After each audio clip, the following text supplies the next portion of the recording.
the direction. So he comes in with his punch, I lean, I strike, and I twist. All right, let's just try one more a little bit quicker. He comes in, lean, strike, twist. The third situation, and let's just turn this a little bit, is if he's approaching from the front. As he comes in, now he could be trying to punch me, he could be trying to grab my shirt, he could be doing whatever it is. As he comes forward, my foot is right there. I have two ways that I can do this. I can kick towards his groin region, or move back a step. As I see him approaching, I could kick towards his shin bone to stop him. Obviously from here, I need to get up right away because I haven't disabled him yet. He's just going to keep coming. So as he comes in, I stop him, I stand up, and either I strike or if a punch is coming, I do one of the techniques that we've practiced. Did you watch the game last night? Nah, I don't follow that. Oh, come on, man. What, who are you? Yeah. Okay, let's go through that. Our partner was here. I was sitting at the table, we're talking about the game. He came forward, decided he wanted to punch me. As he punched, I avoided it by leaning, but to make sure that I gave myself an extra chance, I also used my hand to block. So let's do that one more time. So as he came in, I moved my body out of the way, and I moved my arm in the opposite direction. Immediately, I stood up, because sitting in the chair is not a good position for me. I walked behind him, I used his head and his arm, brought him into the table. I followed with a strike, and then I decided I don't want him on the table, I want to bring him to the ground. I used his stretched out arm, and I locked him to the ground.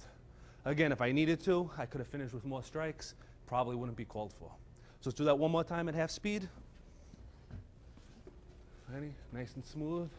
His punch comes in, 1, 2, strike, and bring him to the ground. And hopefully if this had been a real situation, my buddies here would be giving me a hand instead of watching me. Okay, now, if I actually had a bottle or something on the table, instead of using my hands, if there's a weapon, always go for it. So now he comes in again, we'll do it half speed. I see him approaching, I lean, and I could use the bottle and then push him in that direction. Another thing I can do, if I actually see him approaching, if he's coming more from my front side as he comes in, is use my foot to intercept. If my foot is there, just come forward one more. There's no way he's reaching me with his arm, even with his best punch. Okay? So let's just do that one more time. So if I see him approaching as he comes in, he's right here for me. I have his wrist, I have his arm. Again, once I get past my first two moves, defend and not get hit, I have tons of stuff that I can do. Hey,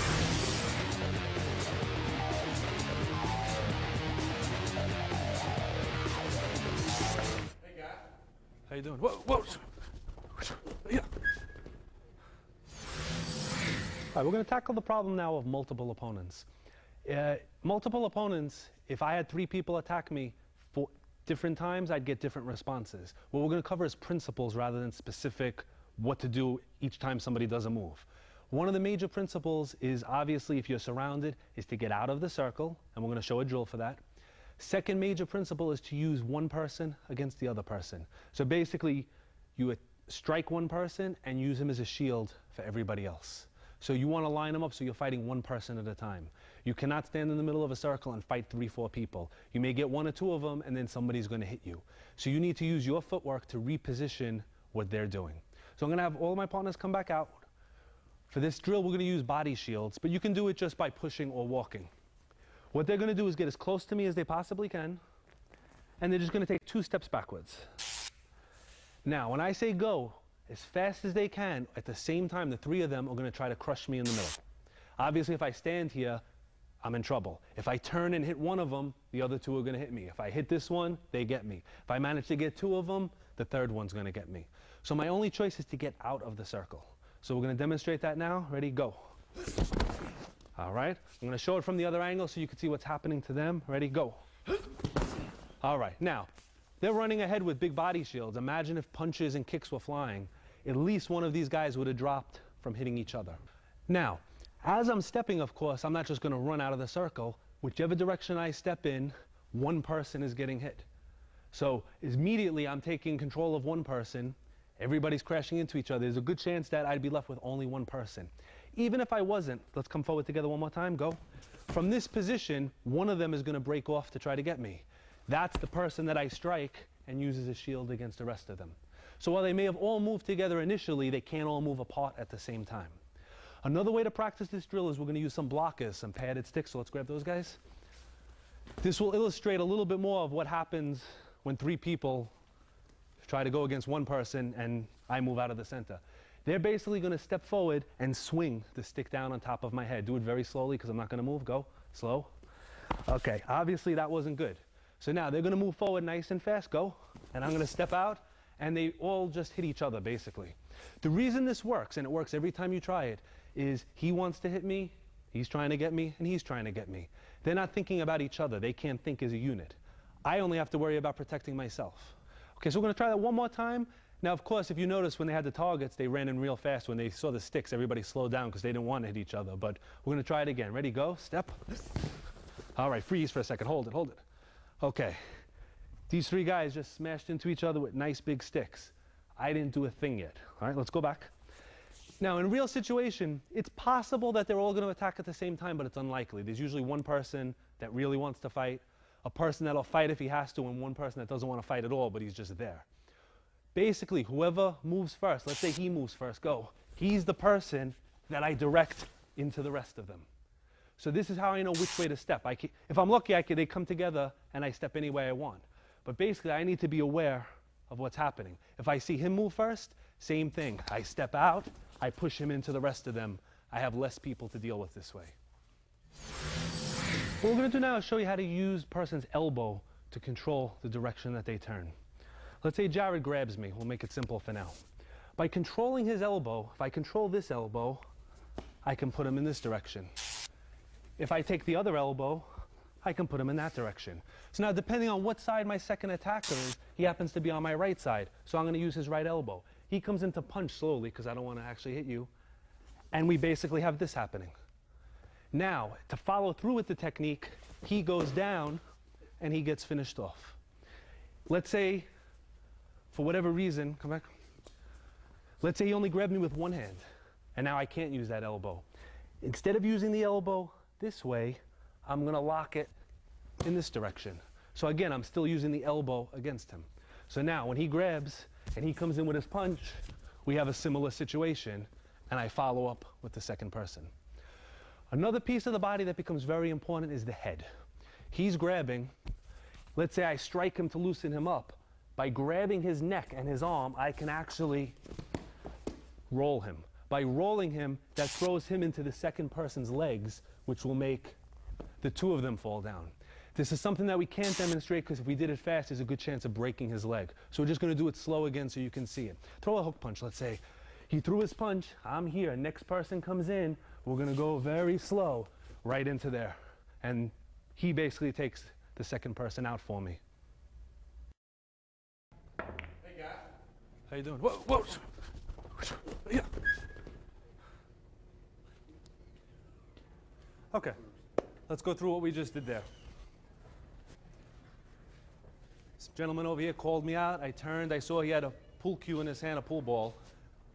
He was coming towards my head. So what I did was I moved into the attack and struck him.